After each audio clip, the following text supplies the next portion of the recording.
Os primeiros dias como CFO vão ser definidores para entender se você vai ser uma peça estratégica ou simplesmente aquele que explica o que houve com os números da empresa. O cargo de CFO não é só sobre sentar em cima do caixa, cuidar do financeiro e explicar o resultado. O CFO moderno é aquele que é o arquiteto do resultado financeiro, não apenas o engenheiro de obra pronta, aquele que explica o que houve. Tudo começa com uma visão holística sobre a operação.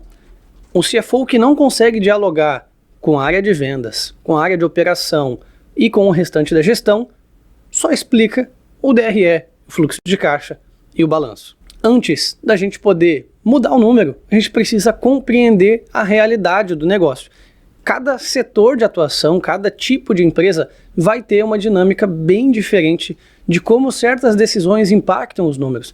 Por exemplo, a gente não pode, numa indústria, sugerir vender mais, acelerar negócio, enquanto a gente não tem certeza, clareza muito profunda sobre se os números gerados no financeiro estão corretos, se a margem está correta, se dá para confiar naquilo ali para fazer uma projeção.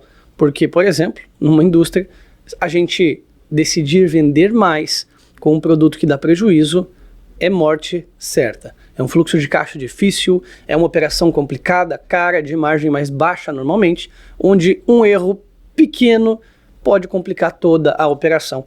Diferente de uma empresa de serviços, onde uma decisão errada pode ter um peso muito menor, onde a gente pode ter um fluxo de caixa invertido, onde o cliente paga primeiro e a gente gasta depois, onde é praticamente impossível quebrar, né? A gente recebe primeiro, paga depois, e se o cliente cancela, diminui o time, mas numa indústria não é tão fácil assim a brincadeira. Evidentemente, o diagnóstico começa dentro. Qual é o setor de atuação da empresa? Qual é o porte? Como ela está organizada? Quem são os outros C-levels, para botar dessa forma, né? Seu CFO vai falar ali com o CMO para entender do marketing, vai falar com o COO para entender da operação, com as outras partes do negócio para entender toda a cadeia de valor dessa empresa. Mas entender simplesmente esta empresa em isolado é perigoso. A gente pode entender se essa empresa está posicionada, e ainda que o resultado seja, seus 15% de lucratividade, se a gente não puder comparar isso com as outras empresas que fazem a mesma coisa que essa, ou seja, se a gente não puder fazer um benchmark, a gente não sabe se esse 15% é bom ou é ruim. Então, se as outras empresas do setor estão todas praticando 30%, 40% de margem, por que é que esta está performando com 15%, né? E dependendo também do momento de tração do negócio, né? Se as outras empresas estão fazendo 30% porque não investem para crescer, a gente está olhando para dentro de casa e vendo que a gente robusteceu o time comercial, alocou bastante orçamento de marketing e ainda assim a gente faz 15%, de repente está tudo certo, né? Dessa forma, um diagnóstico interno sem um contexto externo acaba ficando bastante míope e pode levar a decisões erradas nessa gestão. Fazendo esse diagnóstico e também comparando com o benchmark, esse CFO, nos primeiros dias de empresa, ele precisa também entender quais são as alavancas de crescimento de cada negócio. Uma empresa de serviços vai ter uma forma de crescimento, uma empresa de logística vai ter outra forma de crescimento, uma empresa de varejo vai ter outra estrutura, outro detalhe, outra forma de vender, outra forma de crescer e o impacto, o risco de vender mais ou de vender menos, né, para entender onde estão as alavancas de crescimento da operação, de repente até crescer através de M&A, comprando outras empresas, não necessariamente crescer de forma orgânica. Via de regra, né, esse CFO acaba entrando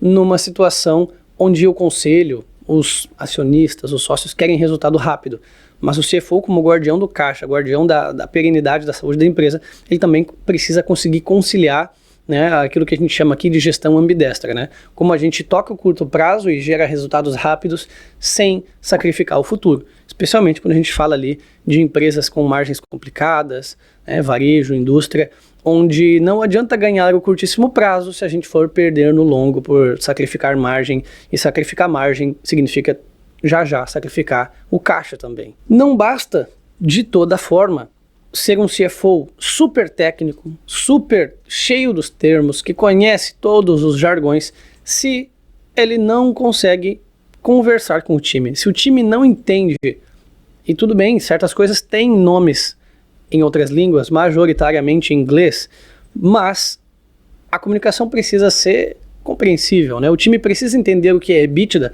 senão o vendas não vai saber como contribuir com o EBITDA, senão a operação não vai saber como contribuir com o EBITDA.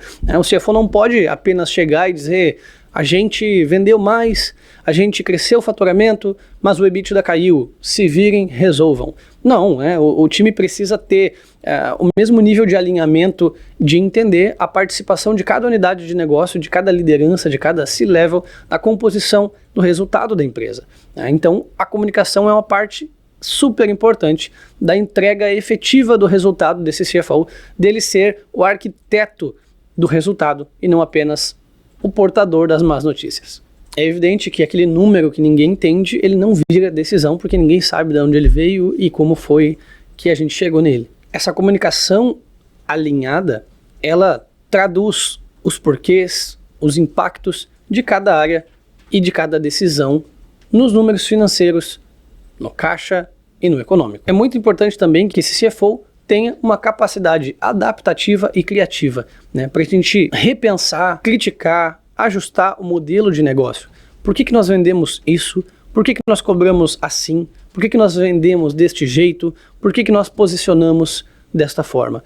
Então, criticar e reestruturar o negócio, às vezes buscar uma forma de matar a própria empresa para sobreviver com a nova solução, né, é um dos papéis também do CFO, de blindar a empresa contra os riscos. E às vezes, dentro de casa, já começar a canibalizar os próprios produtos antes que alguém de fora faça isso. Alguns negócios são mais rígidos, outros são mais dinâmicos, exigem flexibilidade, orçamento mais variável do que simplesmente estático e cumpra-se este número. E cabe ao CFO entender quando aplicar cada um destes cenários também. Dominar o modelo de negócio e poder flexibilizar ou endurecer ele é uma habilidade muito importante atualmente. Muito se fala em cortar os custos, diminuir as despesas, mas nem todo negócio precisa disso. Às vezes está mais na outra ponta ou simplesmente no fato de realocar um recurso e colocar onde performa mais, do que simplesmente olhar para aquilo que está sendo gasto e cortar. Alguns negócios, para serem mais sustentáveis, para serem de melhor performance financeira e econômica de maneira geral, eles não precisam diminuir gastos. Eles precisam gastar mais onde é chave, onde é alavanca, né? Por exemplo, se a gente pegar uma empresa que tem um varejo, uma venda de camisetas, e ela tem uma alta dependência de um canal de aquisição como o tráfego pago, cortar o investimento ali é assinar a cartinha de suicídio da empresa, né? E claro, o que seria também a decisão inteligente desse CFO, e claro, de novo, conversando com os diretores das outras áreas, conversando com o marketing, conversando com vendas, como a gente diminui a dependência deste canal de aquisição, como a gente diversifica canais de aquisição, como a gente cria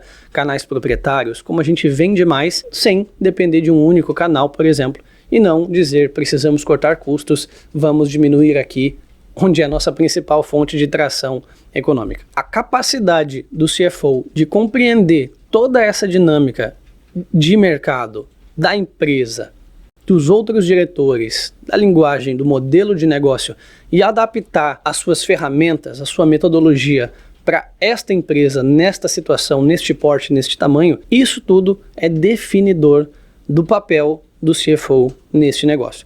Se ele vai ser a peça estratégica, o arquiteto do futuro, o arquiteto do equity desse negócio, ou se ele vai ser o portador das más notícias. Comenta aqui embaixo do vídeo checklist, que a gente vai te enviar o checklist dos primeiros 90 dias, dos itens mais importantes, mais essenciais para se dominar numa nova empresa.